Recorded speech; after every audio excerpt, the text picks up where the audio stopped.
And that's how Snow White was rescued by her prince, and they lived happily ever after. So what are they going to do for the rest of their lives? They're going to live happily ever after. I want to be happy, especially with all those dwarfs running around. Come on, Nathaniel, it's a fairy tale. That's just what happens. I'm tired of fairy tales, Grandpa Jake. They're all so boring. Well, I do have this other story, but it's definitely not for the weak of heart. Is it scary? It's more than that. It's a story of triumph and truth, I know, because I was there. So what happens in the story? It's a complicated tale, so I need you to listen closely. I'm sure you've heard of Team Complexity. Team Complexity? They're my favorite team in the whole world! How do you know about them? My dear boy, I knew them very well, and I still know them today. Wow, you must be famous, Grandpa Jake. Well, that was a long time ago, but the team is stronger than ever. That's amazing. In the beginning, nobody wanted to believe. They said that it would be the end of the world before we'd ever amount to anything.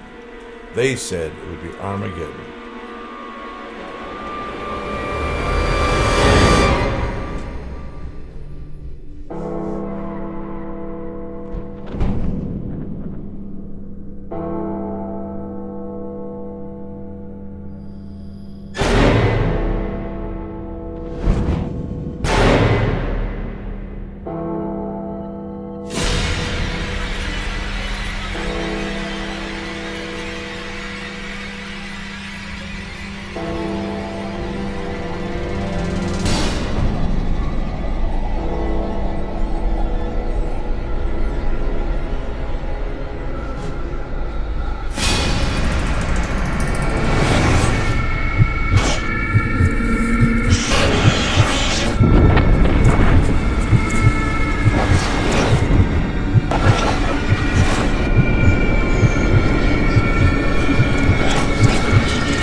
Hi, my name is Justin Summy, alias Sunman. I'm 20 years old. I've been playing competitively for about 4 years, but 5 years altogether. Well, I've played baseball and soccer for about 6 or 7 years in a row. I think I get more of an energy vibe out of playing Counter-Strike professionally and winning big matches and stuff than I did when I was playing soccer and baseball. But I don't think anyone that doesn't play professionally knows the feeling whenever you win a big match in Counter-Strike, that it's really that big.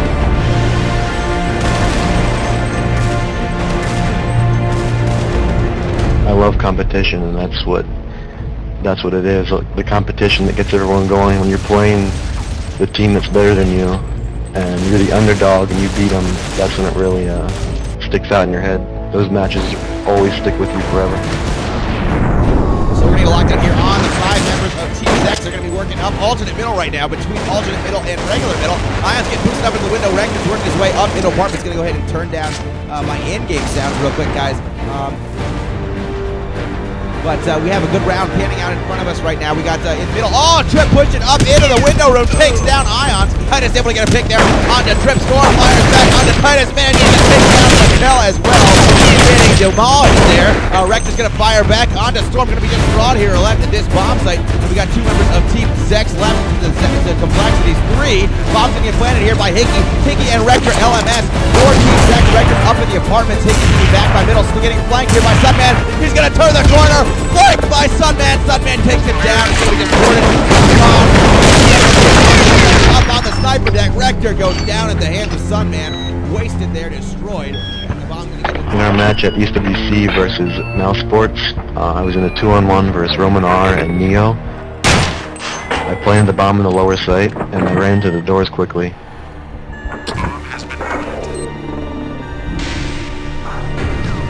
Once I got to the bomb, it was already starting to beat pretty fast. I peeked out after I heard him defuse it, because there's 2 guys I figured one might stay on the bomb. Roman and I was defusing the bomb, and Neo was shooting at me through the glass door, and started shooting me through the wall, and headshot me twice. And then the last guy had no time to defuse the bomb.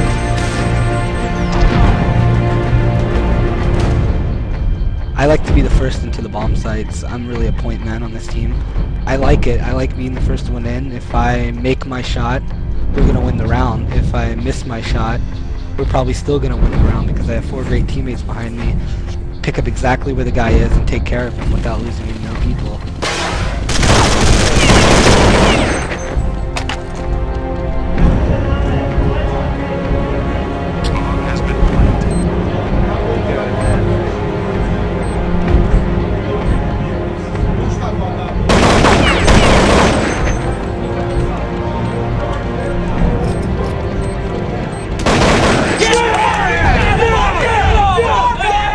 Playing at this professional level, each player on that team is just as dangerous as the next. I don't think we're like, okay, we killed Method, this round's over. And Warden's going to be last man standing here for Team Complexity, coming to the library, 88 health. He's trying to spot one and hit, and hit. 3 versus 1, he drops Ions, looking for another one inside the bomb. There's another one, he takes it down. Titus, the last one is Rector. I would give an example like when I used to play baseball. When the ball's hit, you have to visualize the player on first. You're going to throw it to second to get the double play, and you throw it to first. You have to know what's going to happen. What am I going to do if the ball is hit to me? In middle area, gonna go ahead and fake defuse. Rector has it peeking again towards the pit. He's up on the sniper deck now. Rector down to 37 health. Warden at 49. Rector's about to peek, taking a look here. Oh, Rector tries to spam him. He gets the defuse. And then we started to attack Cad. It started off slow. Trip picked up a kill, and then we traded kills. I came up 3rd, and Danny was yelling to run, so I started fading back, and I just remember a reaction shot on Drowley. Just flicked my AK towards him and hit him in the head. So I went to plant the bomb. I think it was a 3v2. So I needed Cat and was lucky enough to pick up another kill.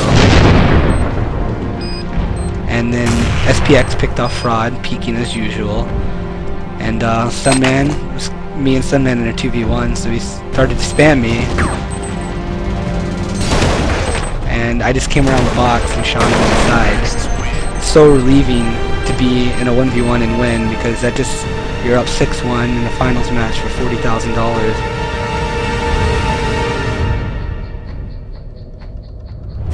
My role on the team is calling the team strategies. I've played hockey, I've played baseball. I've always wanted to win whenever I played anything, even if it's a video game.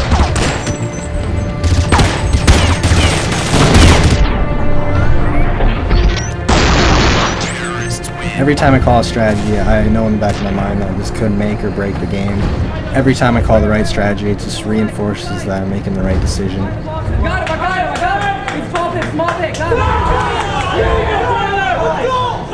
In our match first kid game, we played him on Inferno. It was 2 versus 3 with the bomb planted, and Fraud got picked off early. I knew I had to come out and try to get a pick, and I threw a fake flash, like it was a flash, but it was actually a smoke grenade. And then I peeked and I headshot the diffuser. And then Oligan came after me and I hid. If I would have peeked with 2 health, I would have got shot. I made footstep noises and I distracted him to get off the ball.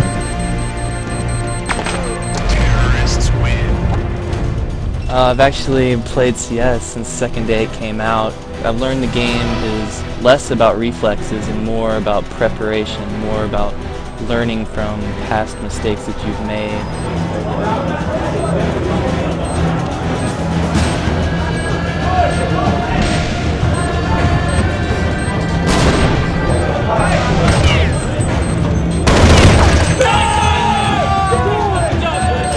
You have to know your teammates very well. Most of us have been playing together for over a year now. I know all the moves that they're going to make on every map. I'm the type of player who likes to know my surroundings, know what's going on.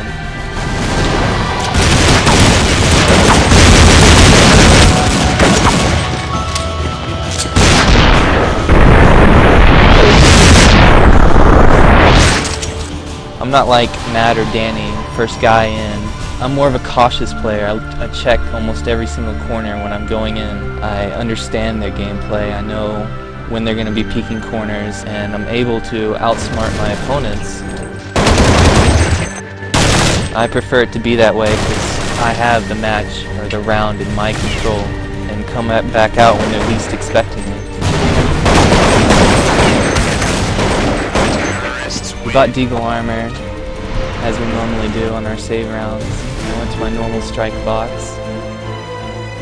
I avoided some nades and flashes as they were coming up the middle ramp. I spotted one come up. And I spotted two of them there. I was hoping I could double them. And I spotted Sal on top of the boxes and killed him through the little pole.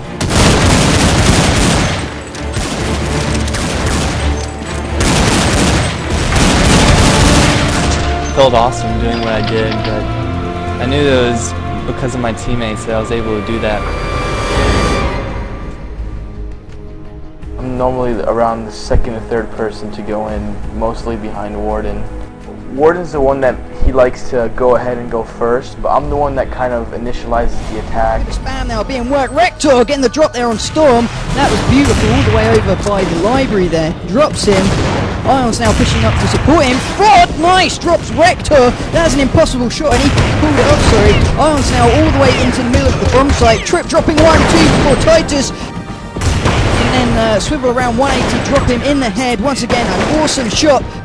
Frog though, 1-2 AWP. Sweet That's Jesus, he wow, just doubled how? somebody. I think as far as hitting the shots go, I don't think it's necessary that I have a gift or anything. I have one shot to hit.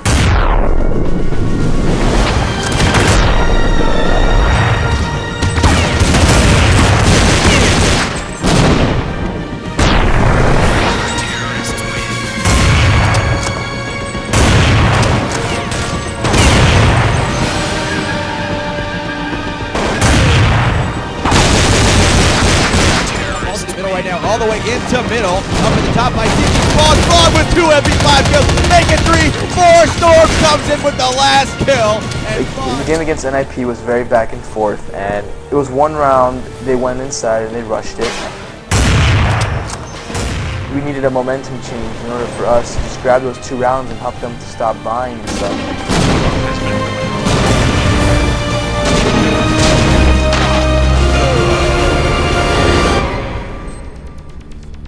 We ended up getting a few picks, but it was a 1-on-3 with Heaton. You know, we had no idea where he could have been, so no one was really focused on CT spawn, because that was probably the very last place that I think that he would be. He could have easily killed all 3 of us and won the round for them. When he did that, I kind of heard it from the corner of my ear. As soon as I heard him shoot his bullets, I ended up jumping onto the little hitches in the train yard and doing a 180 to kill him. That shot basically jump-started our whole team because everyone got excited about it, and then after that we won that round and then won the next round to win the game.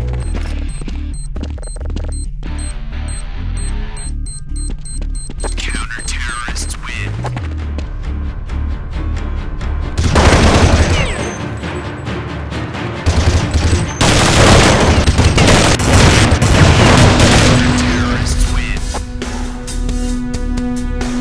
I think it's the teamwork really for these guys that pulled them together.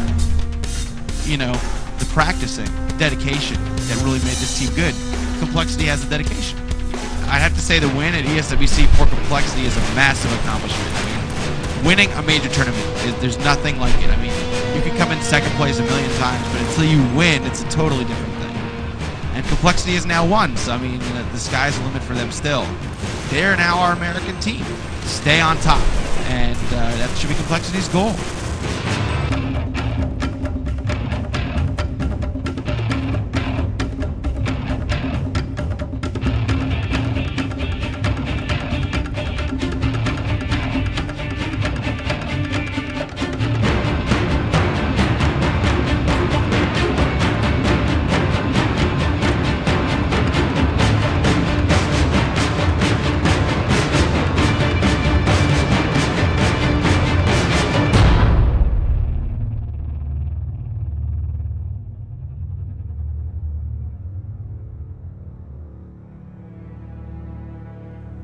Wow, you created Complexity.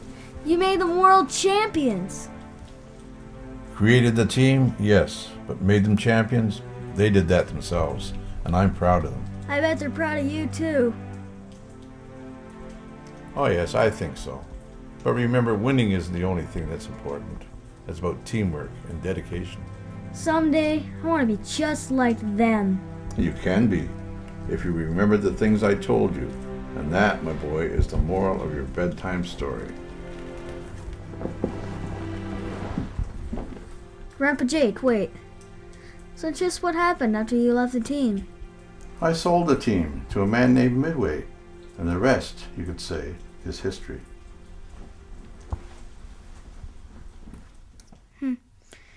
Gee, someday I'll bet I'll be in Complexity. That's great, it starts with an earthquake. Corey's pulling I know, but still, not like that. I just dropping the That was insane, Okay, you and me died and Justin died and Tyler was still and didn't even kill anybody. I was still in the library. I was waiting for him to come out of the hall. Tyler Wood, best player in the world. He's got one of the fastest Colts I've ever seen. Just look at that face. Determination. That's good! Right there! Justin Summy. This kid's got insane micro. Just look at that face right there. It's ridiculous. Look at what he's doing. He doesn't even flinch. 100 APM. Kid's ridiculous. Horse tranquilizer.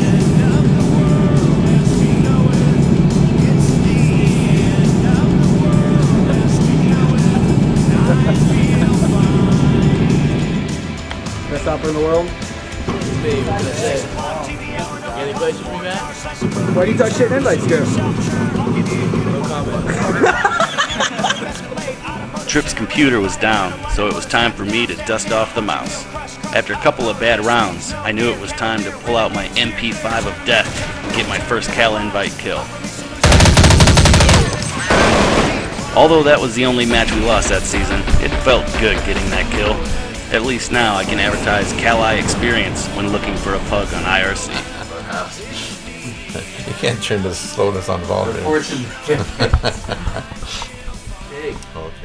If I ever end up in Complexity, I'll be G3 Master. You did a great job. Will Cole go all the way? Vote. I'm gonna vote yes.